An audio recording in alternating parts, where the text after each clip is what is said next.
ഫെബ്രുവരി 14-നാണ് കൊല്ലം അഴീക്കലിൽ അനീഷിനെയും സുഹൃത്തിനെയും സദാചാര ഗുണ്ടകൾ ആക്രമിച്ചത്.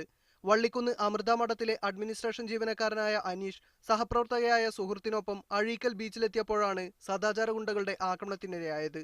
ഇവരുടെ ദൃശ്യങ്ങൾ അശ്ലീല പരാമർശങ്ങളോടെ സമൂഹമാധ്യമങ്ങളിൽ പ്രചരിപ്പിച്ചു. ഇവരുടെ പരാതിയെ തുടർന്ന് കേസിൽ 5 പേരെ പോലീസ് അറസ്റ്റ് ചെയ്തിരുന്നു. സംഭവത്തിനു ശേഷം സ്ഥാപനത്തിലെ ജോലി ഉപേക്ഷിച്ച അനീഷ് മൗനിയായാണ് കാണപ്പെട്ടതെന്ന് ബന്ധുക്കൾ പറയുന്നു. വൈകുന്നേരം 6 മണിയോടെയാണ് മരണം സംഭവിച്ചിട്ടുള്ളതെന്നാണ് പോലീസ് നിഗമനം. ഈ സമയത്ത് വീട്ടിലാരുമില്ലായിരുന്നു. അനീഷിൻ്റെതെന്ന് കരുതുന്ന ഒരു ആത്മഹത്യാക്കുറിപ്പ് പോലീസ് കണ്ടെടുത്തിട്ടുണ്ട്. ഇതിൽ തന്നെയും സുഹൃത്തിനെയും സദാചാര ഗുണ്ടായിസത്തിനിരയാക്കിയ 2 പേരുടെ പേരുകൾ സൂചിപ്പിക്കുന്നുണ്ട്. അതിനിടെ അനീഷിന്റെ മരണത്തിന് ഉത്തരവാദികളായവർക്ക് തക്കതായ ശിക്ഷ നൽകണമെന്ന് അനീഷിനൊപ്പം ആക്രമണത്തിനിരയായ പെൺകുട്ടി മീഡിയ വണ്ണിനോട് പ്രതികരിച്ചു. ഞങ്ങളോട് ഇങ്ങനെ കാണിച്ചവർക്ക് വാങ്ങിച്ചു കൊടുക്കാൻ പറ്റുന്ന ശിക്ഷ അവർക്ക് വാങ്ങിച്ചു കൊടുക്കണം.